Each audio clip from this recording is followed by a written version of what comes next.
सास बहू की अनसुलझी कहानी। मेरा पति विदेश में रहता था। मैं और मेरी सास घर में अकेले रहते थे।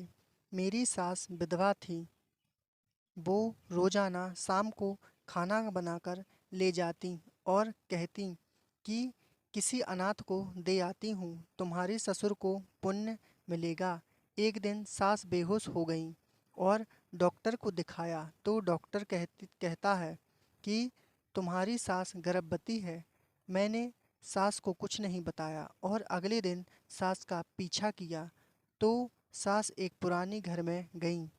वहां जाकर जैसे ही दरवाज़ा खुला तो मेरी आंखें फटी की फटी रह गईं, क्योंकि मेरी सास। मैं अपने मामा के घर में रहती थी। मेरे आगे पीछे कोई न था। मामू ने जो पहला रिश्ता मेरे लिए आया उसके लिए हाँ कर दी और मुझे अपने घर से विदा कर दिया, क्योंकि उसकी अपनी भी बेटियां शादी के लिए बैठी हुई थीं। तो झटपट से मेरी शादी निपटा दी। मैं उसकी बेटियों से ज़्यादा खूबसूरत थी, इसलिए मामी को यह खौफ था कि कहीं अच्छे से अच्छा रिश्ता मेरे लिए ना आ जाए। इसलिए मेरे लिए जब अभिजीत का रिश्ता आया तो मामी ने मामा के कान भरे और जल्दी जल्दी ऐसे शादी कर दी मेरी, जैसे मैं घर से भाग जाऊं।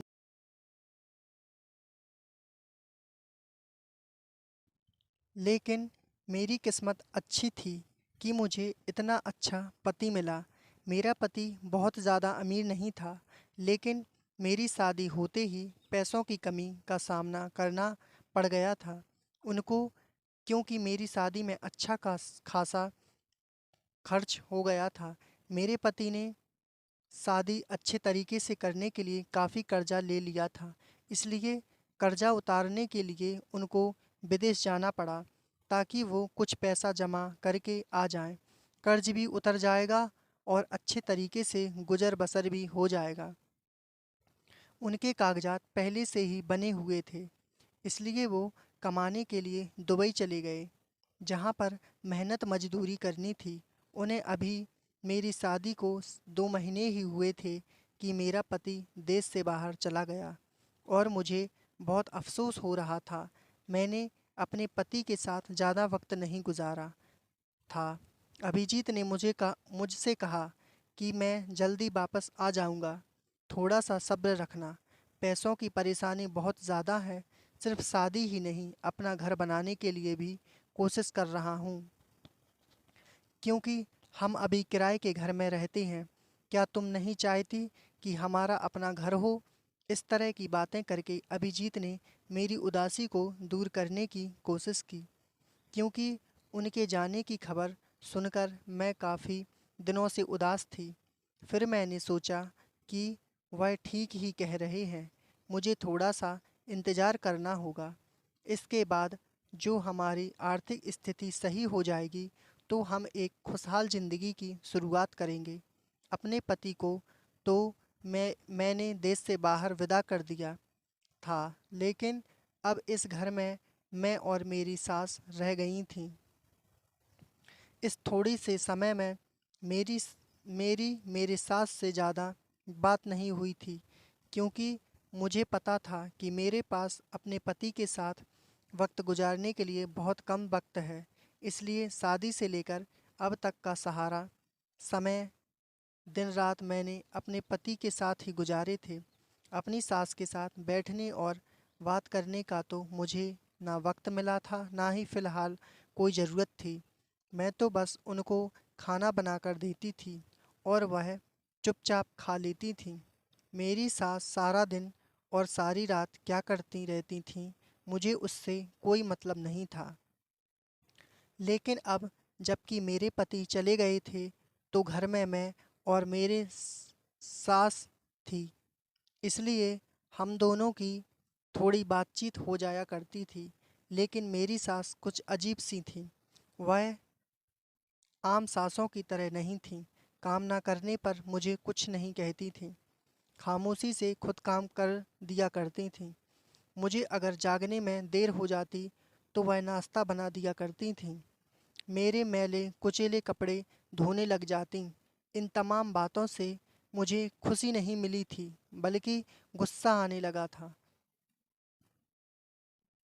एक दिन मैंने उनसे कह दिया कि आप मोहल्ले वालों को क्या बताना चाहती हैं कि आपकी बहू को काम नहीं आता, दिन चढ़े सोई रहती है और अपने कपड़े नहीं धो सकती, सफाई नहीं कर सकती। दूसरे शब्दों में तो आप मुझे बदनाम करना चाहती हैं मोहल्ले भर में। मेरा इतना सा कहना था कि इसके बाद मेरी सास ने किसी काम को हाथ नहीं लगाया। अब अगर हफ्तों में मेरे कपड़े मैले कुचले पड़े रहते तो वह नहीं धोती थीं। अगर मैं देर से जागती तो चाय नाश्ता नहीं बनाती थीं, सिर्फ वह अपने लिए बनाती थीं। मुझे इस बात पर भी हैरानी हुई थी कि उन्होंने मुझसे कोई झगड़ा नहीं किया था, बल्कि खामोशी से सारे काम छोड़ दिए। फिर कुछ दिन के बाद एक अजीब सी बात होने लगी। मैं जब भी खाना बनाती थी तो वो मुझसे कहती थी कि एक आदमी का खाना ज़्यादा बना देना।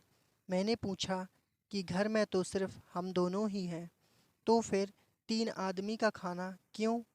तो उन्होंने जवाब दिया कि तुम्हारे ससुर जीवित नहीं हैं, इसलिए मैं उनका खाना किसी गरीब को दूंगी ताकि उनको पुण्य मिले। अपनी सास की यह बात सुनकर मुझे हैरत हुई, क्योंकि आज से पहले उन्होंने कभी इस बात का जिक्र भी नहीं किया था। जब तक मेरे पति यहाँ पर थे, उन्होंने कभी भी मेरे ससुर का खाना किसी गरीब को नहीं दिया था। हैरत की बात यह थी कि वो दिन का खाना नहीं देती थी, सिर्फ रात का देने लगी थीं। मेरे मन में कई तरह के सवाल भरने लगे थे, लेकिन मैंने पूछना सही नहीं समझा था। जबकि मैंने सोचा कि हो सकता है कि वह वो पहले भी खाना देती रही हो। मैं तो अपने पति में मगन थी। मैंने कभी देखा भी नहीं था कि उन्होंने रात को खाना दिया है किसी गरीब को कि नहीं। लेकिन मुझे उनकी यह बात बहुत अच्छी लगी थी। उनके पति को गुजरे 2 साल हुए थे और वो उनके पुण्य के लिए किसी गरीब को खाना दे रही थीं, तो यह अच्छी बात थी। बहुत कम औरतें ऐसा करती हैं जो अपने पति की मुक्ति के लिए ऐसा करती हैं। मैंने अपनी ज़िंदगी में ऐसी औरतें बहुत कम देखी थीं, और अपनी सास को देखकर तो मुझे बहुत खुशी हुई थी। वो एक रूखी सूखी सी औरत लगती थी, जिसे किसी भी चीज़ में दिलचस्पी नहीं थी। मुझे उनमें कभी कोई खास अच्छाई नज़र नहीं आई थी, लेकिन यह बात मुझे बहुत अच्छी लगी थी और मेरे दिल में उनके लिए इज्जत बहुत बढ़ गई थी। ऐसा इसलिए भी हुआ था कि मेरी नई नई शादी हुई थी और मुझे अपने पति से बहुत मोहब्बत थी, और मैं उनको याद करती थी तो मैं अपनी सास का दर्द महसूस कर रही थी। मैं सोचती थी कि वह तो थोड़े समय के लिए मजबूरन देश से बाहर गए हैं, तो मेरा ये हाल है। अगर हालांकि मुझे उम्मीद है कि वह वापस आ जाएंगे, लेकिन मेरे सास के पति तो दुनिया से ही चले गए थे और उन्हें तो उम्मीद भी नहीं थी कि वह कभी वापस आएंगे। ऐसी बात सोचकर ही मेरा दिल टूटने लगता था, और फिर मुझे मेरी सास से हमदर्दी होती चली गई। अब हर औरत जिसे अपने पति से बहुत मोहब्बत हो, मुझे वह औरत अच्छी लगती थी, और जो बिना वजह अपने पति की बुराइयां करती थी, मेरा उनके पास बैठने को भी दिल नहीं करता था। मेरी सास रोज़ खाना लेकर घर से बाहर चली जाती थी और काफ़ी देर तक बाहर ही रहती थी, यहाँ तक कि मुझे नींद आने लग जाती थी, लेकिन मुझे जागना होता था क्योंकि मुझे अपनी सास का दरवाज़ा खोलना होता था। एक दिन परेशान होकर मैंने अपनी सास से कहा कि आप खाना देने जाती हो तो इतना वक्त क्यों लगाती हो? मैं जल्दी सोने की आदी हूँ, क्योंकि सुबह सवेरे ही अभिजीत के फ़ोन कॉल का वक्त होता है। मेरी सास ने कहा कि गरीब को खाना देने के बाद मैं पड़ोस में चली जाती हूँ, वहाँ बातें करती हूँ, इसलिए थोड़ी सी देर हो जाती है। आगे से तुम सो जाया करो और मेरी फ़िक्र छोड़ दो। मैं दरवाजे को बाहर से ताला लगाकर जाऊंगी और चाबी भी अपने साथ रखूंगी। सास की ये बात सुनकर मुझे सुकून आ गया था। यानी मेरी समस्या का हल हो गया था। अब मैं बेफिक्री से सो सकती थी। मेरे पति की वहाँ पर नाइट ड्यूटी थी, इसलिए वो रात में मुझसे बात नहीं करते थे और मैं जल्दी सो जाया करती थी। हमारी बात सुबह को होती थी और उसके बाद दिन में कई बार होती थी। मैंने सोचा कि सास अकेली बोर होती हैं, इसलिए वहाँ रोज़ पड़ोस की औरतों के इस घर जाकर बैठ जाया करती हैं। मुझे उनके जाने पर कोई ऐतराज़ नहीं था। ना वो मेरे मामले में दखल देती थीं और ना मैं उनके मामले में। अब तो मैं खुद को खुशकिस्मत समझने लगी थी कि मुझे इतनी अच्छी सास मिली है, जो कि मुझे कुछ नहीं कहती। वरना शादी से पहले तो सबने सास का ऐसा रूप मेरे दिमाग में बना दिया था कि मुझे बहुत डर लगता था कि ना जाने मेरी सास कैसी होगी। जिंदगी ऐसे ही चल रही थी कि एक दिन अचानक मुझे ऐसी खबर मिली जिसे सुनकर मेरे पैरों तले ज़मीन खिसक गई थी और मैं जो इतने दिन से दिल ही दिल में अपनी सास की तारीफ़ें कर रही थी, उनसे मुझे एक पल में ही नफ़रत महसूस होने लगी थी। वास्तव में मेरी भोली-भाली दिखने वाली सास अंदर से इतनी शातिर होंगी मुझे मालूम भी नहीं था। मैं तो उन्हें इस कदर मासूम समझ रही थी कि जैसे वो पापों से बिल्कुल दूर रहने वाली औरत हो, लेकिन मुझे नहीं पता था कि उन्होंने अच्छाई का चादर ओढ़ रखा है और जो हकीकत है वो उसके बिल्कुल विपरीत था और बहुत ही खौफनाक। ये सब कैसे हो सकता है? मुझे विश्वास नहीं हो रहा था। ये हकीकत जानकर तो मैं बहुत परेशान हो गई थी और सोच रही थी कि मैं अपने मामा को ये सब कुछ बता दूं। भला ये भी कोई बात बताने वाली थी जो मैं किसी को बताती। मैं तो अपने आप से दोहराते हुए शर्मसार हो रही थी। भला मेरी बूढ़ी सास इस तरह से कैसे कर सकती हैं? लेकिन जब मैंने गौर किया तो इतनी बूढ़ी नहीं थी। मेरी सास ने उनकी उम्र कहाँ था कि उनकी शादी जब हुई थी तो 14 साल की थीं। ये कोई हैरानी की बात नहीं थी।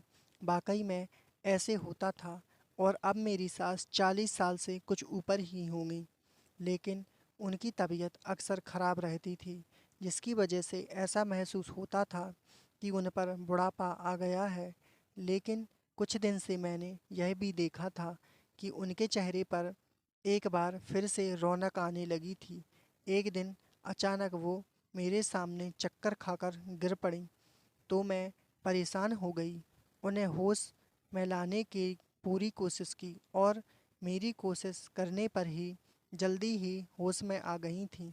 मैंने उनसे पूछा कि आपको क्या हुआ है?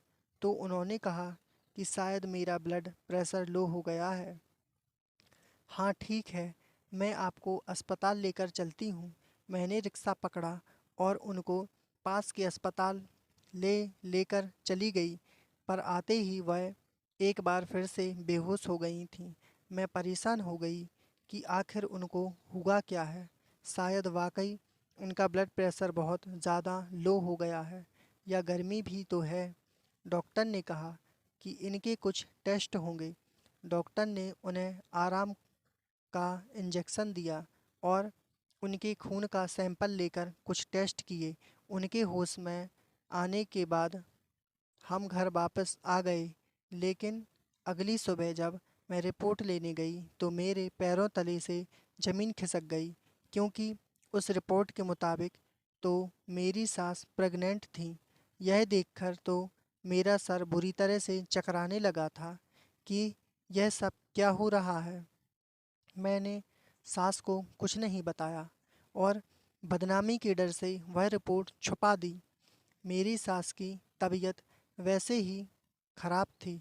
इस खराब तबीयत के बावजूद वह रोज की तरह खाना लेकर जाती थीं। मुझे गुस्सा आ गया। मैंने कहा कि किस तरह का ड्रामा कर रही हो यह औरत। मैं इनके पति से मोहब्बत देखकर बहुत प्रभावित हो गई थी, लेकिन मुझे नहीं पता था यह औरत इतनी गिरी हुई निकलेगी। अब तो मुझे यकीन हो गया था कि यह खाना देने के बहाने अपने आशिक से मिलने जाती थीं।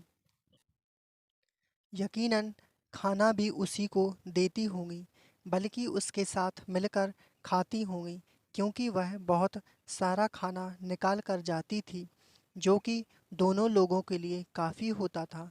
पहले मैंने इन चीज़ों पर ध्यान नहीं दिया था, लेकिन अब मैं सोचने पर मजबूर हो गई थी, क्योंकि बात ही ऐसी थी। मैंने फैसला किया कि इस बात का पता लगाकर रहूंगी कि आखिर मामला क्या है और मेरी सास रोज़ाना रात को कहाँ जाती हैं। मैंने सोचा कि मैं सारे पक्के सबूत इकट्ठे करूंगी और इसके बाद ही अपने पति को सारी बात बताऊंगी। मेरे पति को भी पता चले कि उसकी माँ ने कितनी अजीब हरकत की है।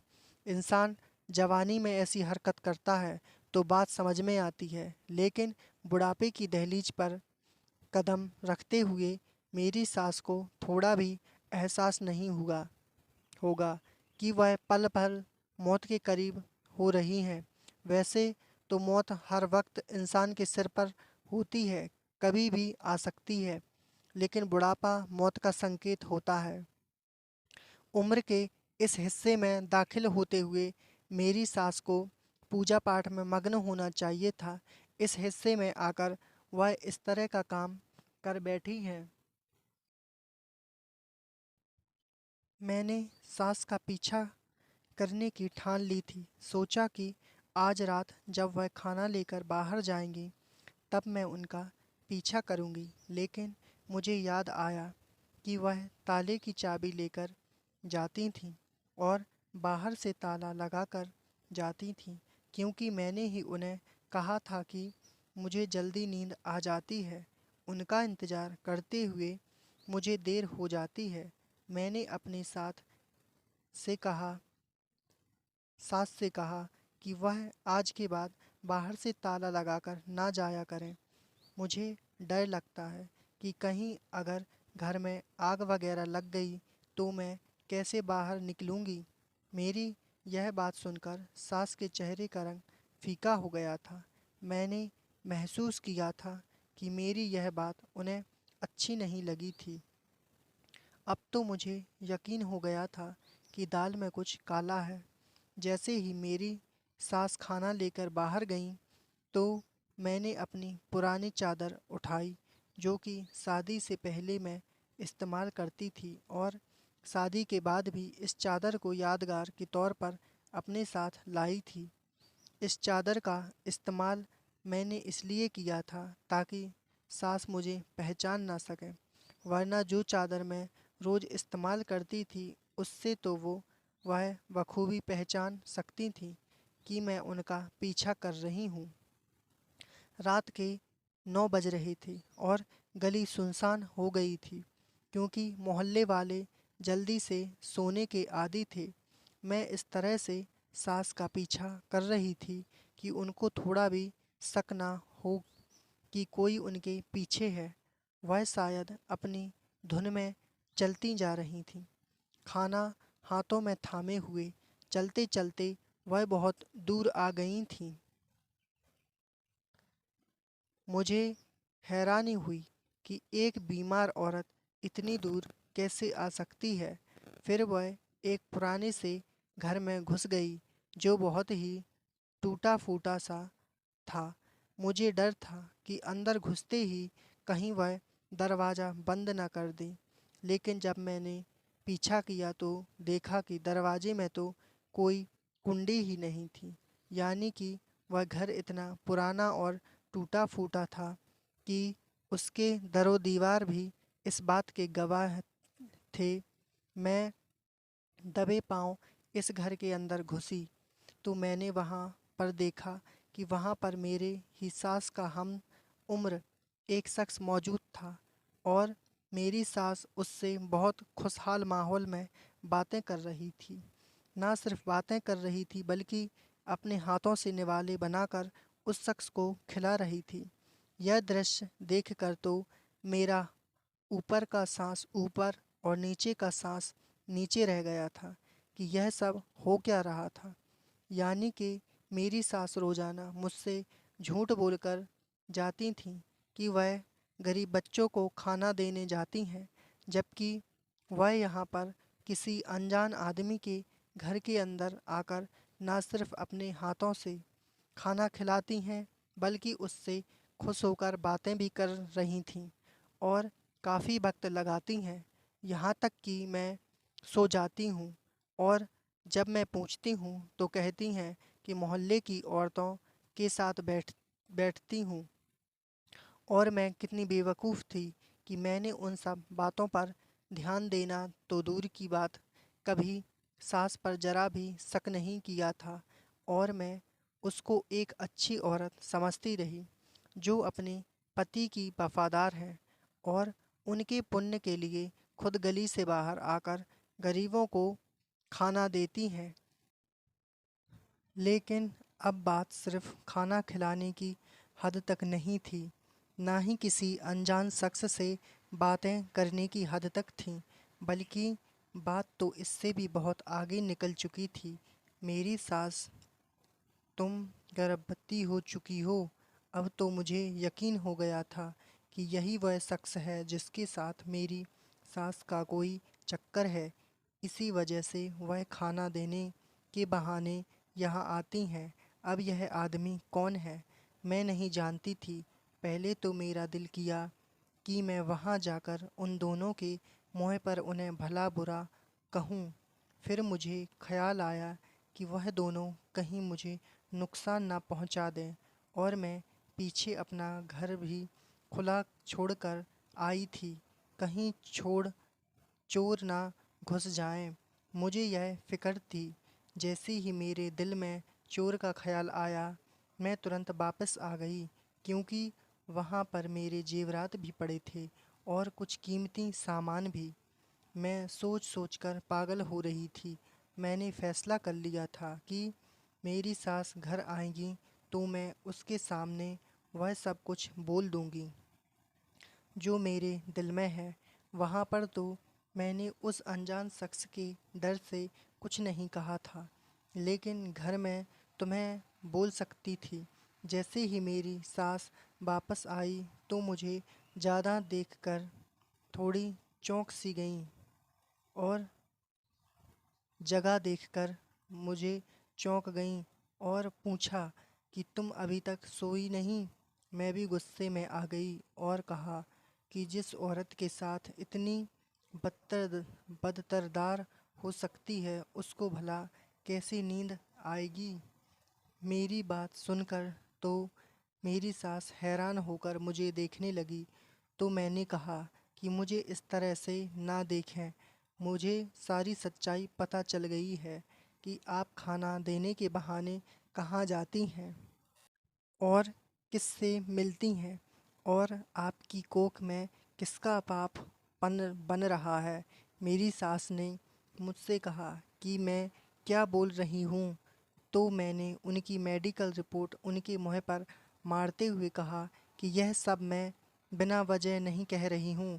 यह आपकी मेडिकल रिपोर्ट है जिसमें बताया गया है कि आप गर्भवती हो चुकी हैं और अब मैं वह देख कर आई हूँ कि आप किसका पाप लिए फिर रही हैं।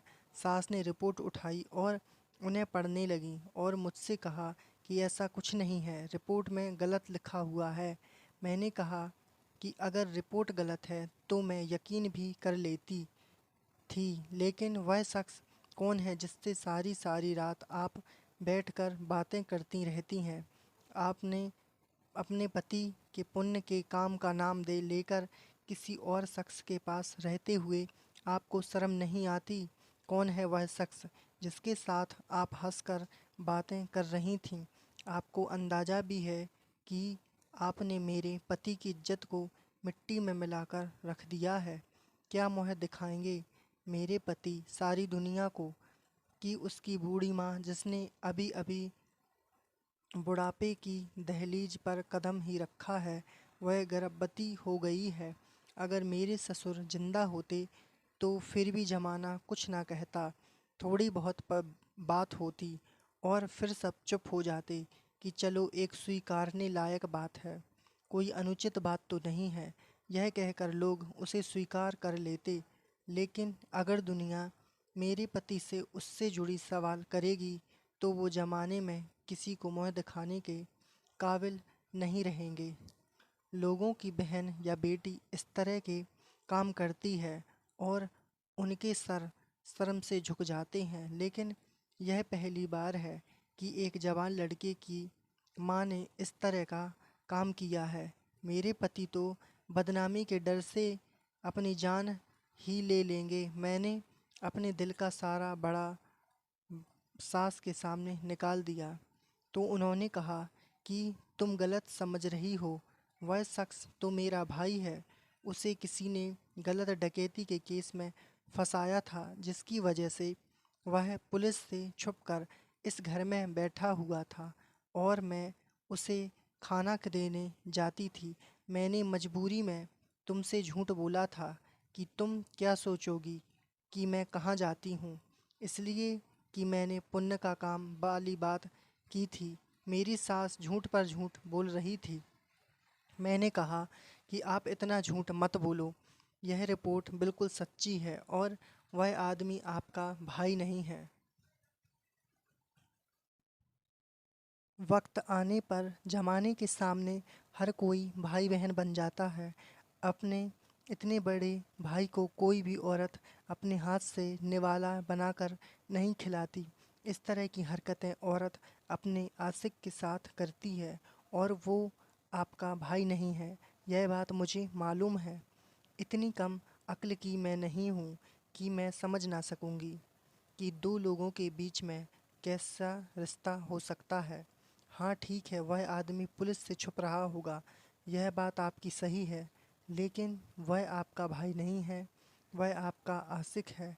मैं अपनी धुन में ना जाने क्या क्या बोल रही थी कि मेरे फ़ोन की घंटी बजी और इस फ़ोन को सुनकर तो मेरे सर पर आसमान गिर गया और मैंने हैरत से अपनी सास की तरफ देखा और मेरे हाथ से मोबाइल छूट कर रह गया, गिर गया।